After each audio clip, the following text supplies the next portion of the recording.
Lo dijo en la primera hora.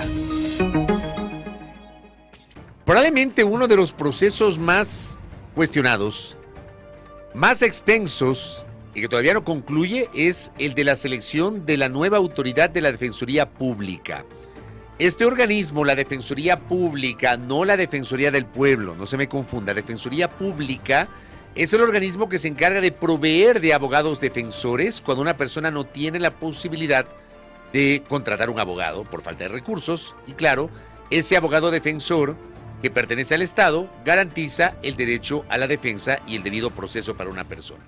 Pero ha sido un concurso, un proceso plagado de tropiezos, de denuncias de supuestas irregularidades, y la semana anterior el Consejo de Participación Ciudadana y Control Social excluyó a 5 postulantes, inicialmente a 3, a 2 los descalificó por falta de probidad, a 1 le aceptó la renuncia, a quien estaba encabezando el proceso, que es el doctor Daniel Frías, y 2 más que fueron igualmente descalificados, el doctor Guillermo Ortega por ser juez del Tribunal Contencioso Electoral, y la doctora Maritza Romero, que estuvo la semana anterior con Belkis y con quien les habla conversando con nosotros. Ella fue descalificada también por falta de probidad. O sea, estamos hablando de un conjunto de 5 postulantes que han sido excluidos. Entiendo que hay un sexto el que estaba en sexto lugar, que tampoco podría seguir en el proceso porque tendría impedimento para ocupar un cargo público. O sea, la lista se sigue reduciendo. Yo quiero preguntarle al doctor Hernán Ulloa Ordóñez, que está acá con nosotros, expresidente del Consejo de Participación Ciudadana y Control Social, y conoce evidentemente la naturaleza de este proceso, porque durante su administración fue que continuó este proceso. ¿Qué está pasando con la elección del defensor público desde el punto de vista de nuestro invitado? Doctor Hernán Ulloa, bienvenido, ¿cómo le va? Muy buenos días, muchas gracias por la invitación. Un saludo a la gente que nos está escuchando. Bueno, le voy a transferir un poco mi experiencia como expresidente del Consejo de Participación Ciudadana. Sin duda alguna, uno de los concursos más difíciles de llevar para el Consejo de Participación son aquellos en los que es necesario conformar comisiones ciudadanas de selección. La norma le pone este candado, la norma le pone la dificultad, y es tan difícil elegir las comisiones ciudadanas que fueron designadas en nuestra administración, debido a que estas personas deben contar con las mismas credenciales que la autoridad que van a designar. Pero hay un problema.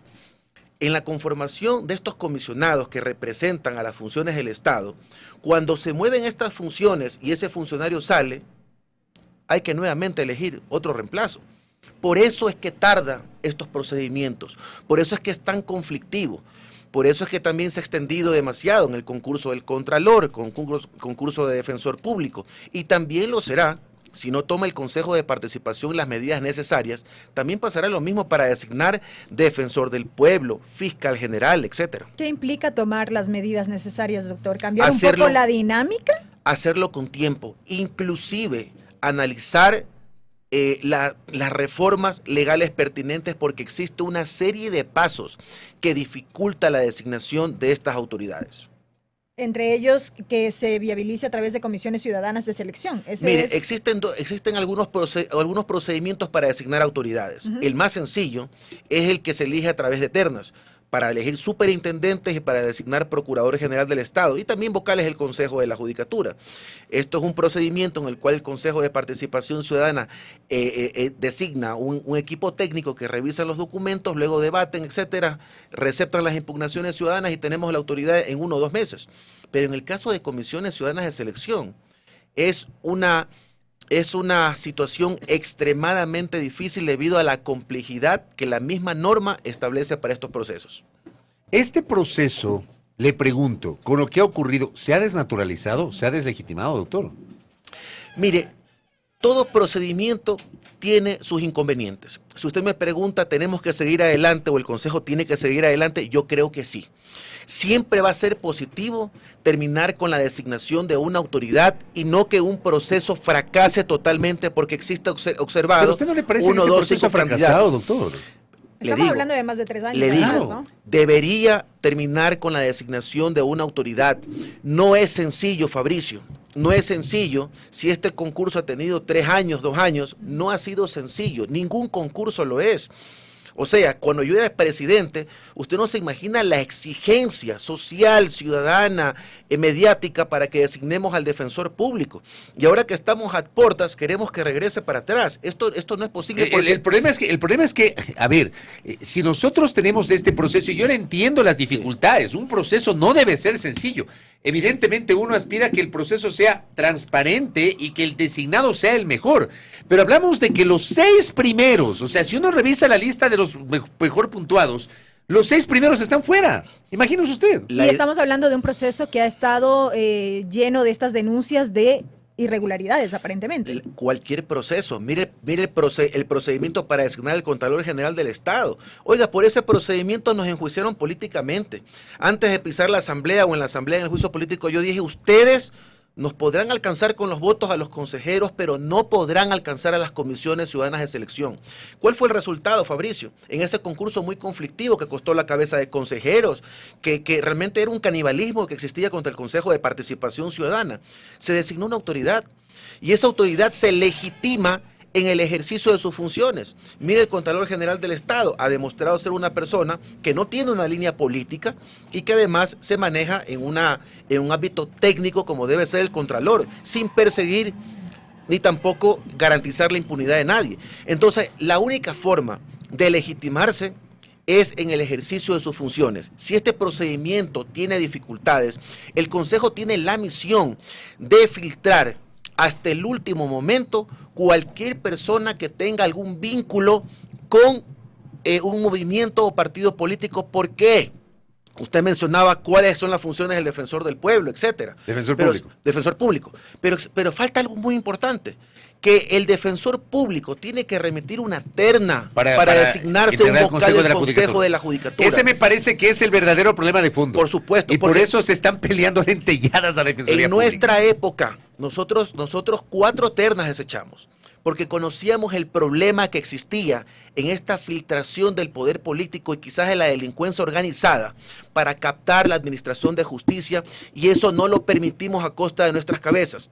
Aquí es posible, si de pronto se designa el número 6, el número 6 tiene serios cuestionamientos, más allá del impedimento que tiene, el impedimento legal, tiene una línea política determinada, y a través de él es posible que se filtre una persona que vaya a ser designada como vocal del Consejo de la Judicatura. Lo que pasa es que ahí, por ejemplo, yo me pongo a pensar, yo entiendo a qué se refiere usted, pero ¿cómo encontramos una persona químicamente pura? O sea, en este país no existe una persona químicamente pura. Hay gente que tiene afinidades políticas, afinidades ideológicas, y usted mismo acaba de decir una palabra que es absolutamente clave: legitimarse en el ejercicio del cargo. Porque, a ver, digamos, vamos a hacer la odiosa comparación en otros países, Estados Unidos, alguna gente que le encanta hacer la comparación.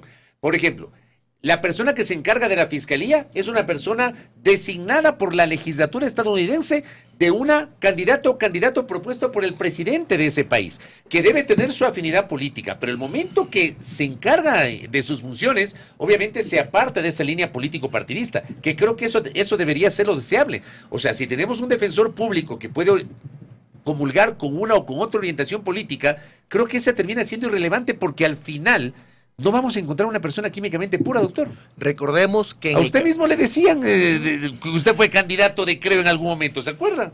No fui adherente, ni fui... Pero fue candidato. Sin duda alguna. Pero ¿se acuerda que lo atacaron a usted por eso? Igualito. Bueno, me atacaron. Lo que la gente desconocía justamente es que yo participé sin ningún tipo de apoyo por parte de un partido o movimiento político. Recordemos que inclusive en aquella época el movimiento Creo, en nuestras candidaturas, estaba impulsando la nulidad de las elecciones. Estaba impulsando que se elimine el Consejo de Participación Ciudadana. Así que ante ese comentario yo explicaba, disculpe, no existe absolutamente ninguna vinculación, yo participé solo y llegué allá. Claro, pero yo le hago la analogía porque en su caso también se decía lo mismo y se dice lo mismo, que usted tenía vinculaciones con Lazo, con Creo. Hago la comparación porque esto va a pasar siempre. Sí, esto va de la mano con lo siguiente, que es el impedimento para ejercer el cargo público. Entonces usted puede quizás pasar por agache cierta vinculación, pero no puede pasar por agache el impedimento. No, lo del impedimento no hay ahora, cómo. Claro. Por supuesto, no hay cómo. No, entonces, ¿cuál es lo importante aquí? Sí existe la forma de buscar a la persona que tenga mayor probidad. No se trata de descalificar para buscar al peor o a buscar al mal menor. Se trata de buscar a la persona idónea. Yo pienso, o he revisado en el listado, existen personas que inclusive son funcionarios de carrera, que no tienen ningún tipo de vinculación con el poder político o poder económico, y hay que justamente el Consejo tiene la necesidad de hacer los filtros necesarios para que la persona más idónea ocupe este espacio. No se requiere que el concurso fracase. Sería también un desgaste de las dietas, dineros que ha estado recibiendo los comisionados ciudadanos de selección y todo el gasto de logística que ha recurrido el Consejo de Participación durante estos 2 años y medio. Entonces, pienso que el concurso debe ir adelante más allá de cualquier cuestionamiento. El problema, doctor, es que si bien el Consejo de Participación Ciudadana nació con este carácter precisamente ciudadano, no ha estado lejos de la crítica en torno a este manejo político que ha existido en la institución. ¿Estaríamos listos entonces para pensar en esto que usted plantea de un lado y de otro lado en una reforma legal que viabilice cambios, por ejemplo, en torno al desarrollo de los concursos o al funcionamiento en sí mismo del organismo? Bueno, primero que hay que tomar decisiones. Las autoridades que están deberían vigilar el procedimiento de elección y designación de los consejeros del Consejo de Participación, deben hacer respetar la ley. Es lo que yo he cuestionado siempre, Fabricio. ¿Cómo es posible que se permita que partidos políticos, que movimientos políticos, que líderes políticos apoyen a candidatos al Consejo de Participación Ciudadana mediante pollas electorales, mediante equipos, etcétera? Eso deslegitima esta designación. ¿Qué es lo que la gente va a designar? Asambleístas. Porque cuando llegan estas personas, llegan con una línea política determinada. Miren lo que pasó al inicio de este Consejo de Participación Ciudadana que recién se posesionó. Hubo una controversia porque había una línea política que buscaba deslegitimar, desprestigiar y quizás también afectar a la fiscal general, a la Corte Constitucional. Y ese es el problema cuando tú vienes direccionado. ¿Qué es lo que hay que hacer? Hacer cumplir la ley. La ley establece que los consejeros, los candidatos, no deben de tener ninguna vinculación por lo menos 5 años atrás. Ser adherentes, ser miembros del directorio de un partido político, ya eso no se puede. Y lo otro también, no ser auspiciados por ningún movimiento ni partido político. Esto es sumamente importante para garantizar la independencia, la función técnica del ejercicio institucional. Entonces, ya vemos, eso ha sido el problema entre los que vienen de independientes versus los que vienen con una agenda. Por eso se afecta la institucionalidad del Consejo de Participación Ciudadana. En buena hora este Consejo ha sabido disimular las diferencias. Yo lo veo con ojos positivos porque más allá de las diferencias que tienen muy serias, han sabido llevarse bien dentro del Pleno sin muchos escándalos. Discutiendo. O sea, más o menos nomás. Discutiendo, pero no como en nuestra época, que era realmente desastroso. Era un escenario escandaloso cada día, cada semana, y eso afectaba a la institucionalidad del Consejo de Participación Ciudadana.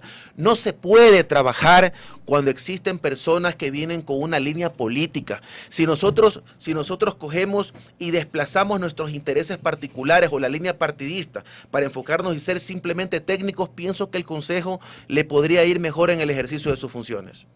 Doctor, el Pleno del Consejo de Participación Ciudadana tenía la atribución de, luego del informe de la Comisión Ciudadana de Selección que llevó adelante todo el proceso, descalificar a 4 postulantes y aceptar la renuncia de uno. Esa es una atribución del Pleno. Normativamente existe en la Ley Orgánica del Consejo de Participación Ciudadana, en la ley que regula las comisiones ciudadanas de selección, existen normativas aleatorias donde, inclusive luego de la designación de la autoridad, las comisiones ciudadanas de selección podrían requerir información que sea relevante para afectar la probidad de ese candidato, postulante o designado, así también como detectar algún impedimento en el ejercicio de su función.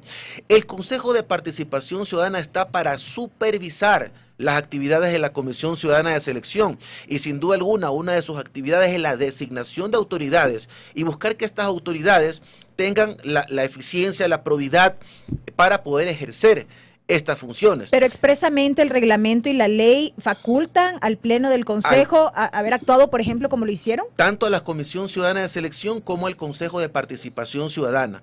Recordemos que también el Consejo de Participación se respalda en base a un informe jurídico que no solamente revisa la normativa, sino que también revisa si la actuación de la comisión estuvo idónea respecto de la calificación de ciertos postulantes. Pero eso no termina siendo subjetivo si, por ejemplo, el Pleno del Consejo, a ver, hay un trabajo que hace la Comisión Ciudadana, Sí. pero al final el Pleno del Consejo podría deslegitimar todo lo que hizo la Comisión Ciudadana. También aquí hay un componente que puede ser político, doctor. Podría ser político, por eso el Consejo de Participación debe estar alejado de estas vinculaciones políticas. Podría ser político si existe un direccionamiento, si existe un informe jurídico, si existe la enunciación de las normas relevantes, si existe una justificación que pueda afectar la probidad de algún candidato. Yo pienso que el Consejo de Participación en su mayoría podría tomar la decisión como la Ahora, tomada. yo le pregunto, ¿el Pleno también tenía atribución de conocer la decisión del primer postulante, del doctor Daniel Frías,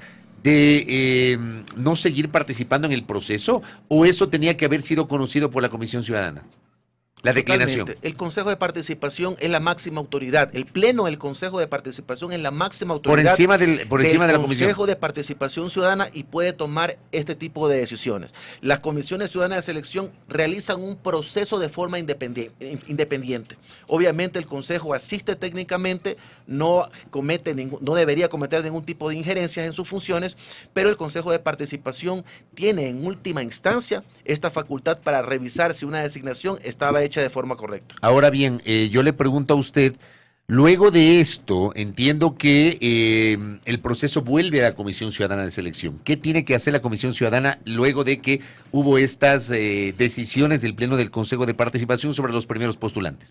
La Comisión Ciudadana de Selección debe entregar el resultado final de sus actividades. Si ya el Consejo de Participación tomó la decisión de descalificar a 5 de los postulantes, la Comisión Ciudadana debe continuar el trabajo hasta donde lo dejó el Consejo de Participación. Debería revisar si el candidato sexto, más allá de las vinculaciones, tiene efectivamente este impedimento para ejercer el cargo, y asimismo con el candidato 7, 8, 9, 10, hasta poder entregar el producto idóneo al Consejo de Participación Ciudadana, que obviamente va a redundar en un beneficio para la sociedad ecuatoriana. ¿Cuánto tiempo tomaría todavía este tramo del proceso? Desconozco este procedimiento, ha sido muy conflictivo y eso es algo que me olvidaba. Uno de los traspiés que recibe cada procedimiento es que se presentan acciones de protección o medidas cautelares que impiden el normal desarrollo de los concursos. ¿Cuántos se han presentado? Se ha presentado un montón, ¿no? Yo no recuerdo, pero en el caso del Contralor General del Estado, nosotros recibimos 54 acciones de protección. 54. Hasta mi época. 54 acciones de protección. Entonces, realmente es desastroso que la justicia constitucional impida el buen desarrollo de los procedimientos de designación de autoridades. Oiga, doctor, entonces, en resumen, para cerrar, ¿usted no está de acuerdo, no comparte la tesis de que todo vuelva a foja cero? No comparto. Usted, como bien lo mencionaba, decía, no estamos buscando aquí a un santo, al más acrisolado, pero no pienso que tampoco por estos sucesos que se han dado dentro del concurso deba de regresar a foja cero, porque ya le digo, hay que cuidar la inversión que ha hecho el Estado ecuatoriano en estos concursos, en el pago de las dietas a los comisionados, en el pago de la logística para que puedan desenvolverse, y definitivamente tiene que en esta lista de los mejores calificados tiene que haber la persona proba idónea que nos vaya a hacer quedar bien y vaya obviamente a estar alejado de cualquier vínculo político que pueda afectar sus actividades. Pero tal vez el tema de la inversión termina siendo una cuestión secundaria, porque si no se garantiza que vamos a elegir a la mejor persona para la Defensoría Pública, no va a servir de nada. Y me da la impresión, doctor, le insisto, sí, que este proceso lamentablemente está completamente desnaturalizado. Fabricio, siempre va a ser positivo que el Consejo de Participación termine designando la autoridad. Qué desastroso sería que teniendo una autoridad encargada por más de 4 años, tengamos que regresar a cero, hacer nuevamente las comisiones ciudadanas de selección que va a llevar por lo menos otro año más, y luego el concurso con sus acciones de protección 3 años más. una autoridad 7 años encargada. Entonces va a ser muy complicado para el país sobrellevar esta situación, y por eso digo, lo necesario en estas circunstancias es culminar con la designación del defensor público. Correcto, doctor. Gracias por el tiempo. Muy Gracias amable. a Gracias. ustedes. Primera plana. Todas las noticias, todas las voces.